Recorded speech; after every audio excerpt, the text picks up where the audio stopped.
Kevin Hauser here with Cuffle Creek Apple Nursery, apple trees for hot climates in the tropics, going over some questions we usually get.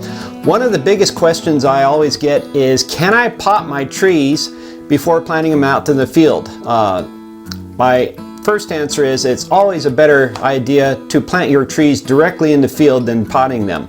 They'll get better growth, you'll get apples sooner. That being said, I know there's good reasons why you want to do this. First of all is, if you can't care for the trees, you want them close to you while they're at that initial growth stage, because they're very labor intensive during this time. You got to pinch the growth off below the graft union, you got to train it up the stick, you got to cut the grafting tape. And if your trees are out in the field and they're not going to get this attention, yeah, you are better off planting them closer to you, either in pots or in a nursery, by where you can get to them and water them. Second reason would be is if the field's not ready yet. Some people are just acquiring the land or are clearing the land or are moving or getting ready to plant somewhere else, and they want to be able to take the trees with them. Yeah, that's another good reason for it. We do this at our Uganda nursery on a huge scale. After grafting, our trees are put in maize sacks. We stick like 7 or 8 trees per sack in regular soil that we just dig out of the ground. But they don't spend a lot of time in there. They'll spend about 2 or 3 months before we start trucking them over to the client's sites and then planting them in the client's field.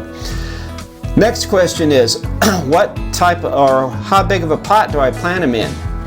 The minimum I would recommend for this is what we call 5-gallon trade size. They also call them liners. That would be a 20-liter liner for you in parts of Europe. And deeper is better than fatter. The roots want to go deep and it helps stabilize the tree.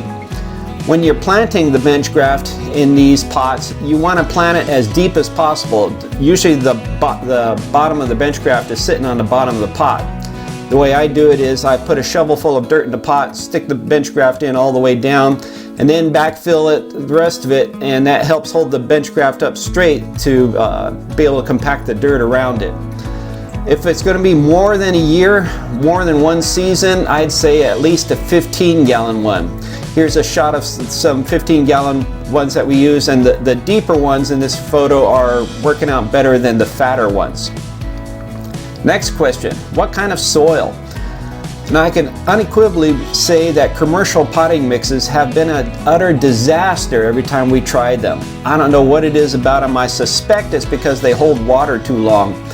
M111 roots are marvelously adaptive once they're established, but when they're young bench grafts, they're really susceptible to standing water and getting root rot. And so you want something that drains really fast, and every commercial potting mix that we've tried just holds the water in too long and rots the roots.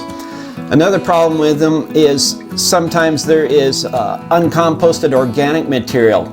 If you get pieces of bark or wood or other things that are not composted already in your soil, it will support fungus growth and grow fungus on it, which robs oxygen from your roots, and that you don't want any uncomposted organic material in your potting soil. What we found works the best is just plain dirt that you dig out of your yard. And I don't care whether it's clay, whatever it is, it's usually better than potting mix. Even if you have to dig what's called a borrow pit on your yard, where you dig out a hole and put it in your pots while you're growing your trees. Then when you unpot the trees, plant them where they're going, just put that dirt back in the hole. Another question I get is, can I leave it in a pot indefinitely? It will get washed out if you leave it in a pot and nothing happens with that dirt that's in the pot. The best way to do it is have organic material, a thick layer of organic material on top of the dirt where you're potting that tree indefinitely, and then have it out sitting on the soil where worms can get up through the weep holes of the pot and circulate that organic material that's breaking down in the soil, and that keeps the soil viable inside that pot. Now, it begs the question, if you have a pot sitting on soil, why don't you just plant a tree in the soil? And so that's kind of a circular argument. I can't really go much farther than that, but in any instance, commercial potting mix will not work for that situation. Drainage is incredibly important though. Make sure the soil that you do use drains very well. If you're in an area, say like by the beach, or has like a really silty, fine soil, that doesn't drain very well or stays waterlogged a long time, that's not going to work for you. You want something that's more sandy, gravelly, that the water goes through a lot faster and doesn't stay soggy down at the bottom. For that matter, when you're determining whether the pots need watering or not, you stick your finger in the bottom weep hole, not the top inch of the soil, because the top inch of the soil dries out very fast on a pot, but down below where the weep holes are, that gives you a good indication of how much water is still in the soil. And you could also tell whether your water is still waterlogged or soggy down there. Mulch the top of the pot because it does lose moisture very quickly, especially if you have a black pot. It gets very hot in the sun. Some people wonder if a black pot is too hot. No, it's not. We have some blazing heat around here, and we have ours and black pots, and outside the pot gets 120, 130 degrees, and it doesn't hurt the tree if there's water in the soil. But make sure that the mulch is pulled away from the trunk a little bit so it's not directly against it, or else that could also lead to root rot. Transplanting out to the field, when do you do this? Fall to early spring is the best time. Now I realize sometimes you got to do what you got to do, but fall the best time where you're missing the heat. It's best when the tree is dormant and it's not pushing leaves. That's the time that I like to do it.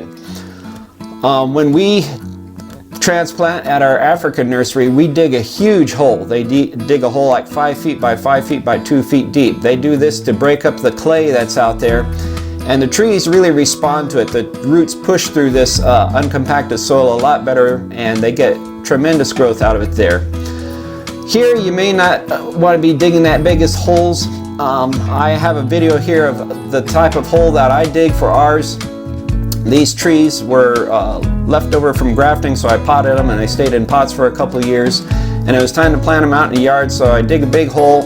You have the hole inspector inspect the hole, tip the pot on its side, and stand on the pot and rotate the pot back and forth like a lumberjack on a log to break up the soil so that you're able to pull it out of the soil, hopefully while keeping all the roots intact. Stick it down in the hole and compact the soil around it. Now, one of these trees that I planted in the ground like this from a big pot died, and this gave us a great chance to do what's called a post-mortem, where I start at the top of the tree and see if I could figure out what killed this tree. And I started cutting my way down. When this tree started to decline, it was like 3 or 4 weeks after we planted it. It started at the outer leaves and it slowly worked its way in, and it took about a month for me to pronounce this tree a goner. And so it wasn't something sudden that happened, like a borer girdling the trunk or something. And I cut the branches off, didn't see any signs of disease or fire blight or borers around it, and I worked my way farther and farther down the trunk, and I still had some green camion farther down the trunk, although the tree itself showed no signs of improvement. And so finally I pulled the tree out of the hole, and there wasn't anything weird in the hole. And so I knocked all the dirt off the roots, and I found some woolly aphids on the roots, but they were early enough along that they really hadn't had caused much damage to the tree to keep it from feeding or uptaking nutrients or water. And M111 roots usually don't produce root galls like on a seedling tree that would produce these nodules from the reaction of the woolly aphid that really cuts down on the efficiency of the roots. And so I determined it was because I planted it too deep. Now, when you're planting a bench graft, you can plant it as deep as you want. In fact, we encourage this so that the whole trunk will sprout roots, especially at the top, just under the soil level. But once you're taking an established tree like this and putting it into the ground, you have to keep it at the exact same level as you planted in the pot.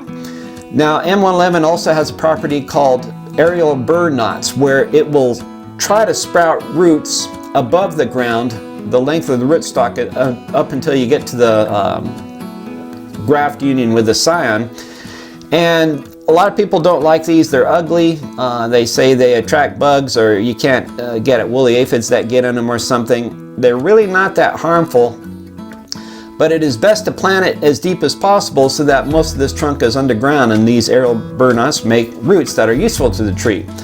If you want to do this, if you have a big trunk, you can't just plant this all the way down where you want it, where the grafting is right above the soil, because your original level is going to be underground now, and it will kill the tree, just like you saw this tree of mine that got killed. One of the strategies to do that is plant it at ground level, at the right place where you need to ground it, and then heap up either compost or soil along the trunk to let it root into that way. Another way is to plant it in a hole where you don't backfill the hole all the way, where you leave the top of the soil about 4 inches down or so, and then slowly over several seasons start adding compost and soil so that it roots into that. So those are the two strategies for dealing with it. So there you have it. Like and subscribe if you want more of what you've been seeing. Join us next time here at Couple Creek Apple Nursery.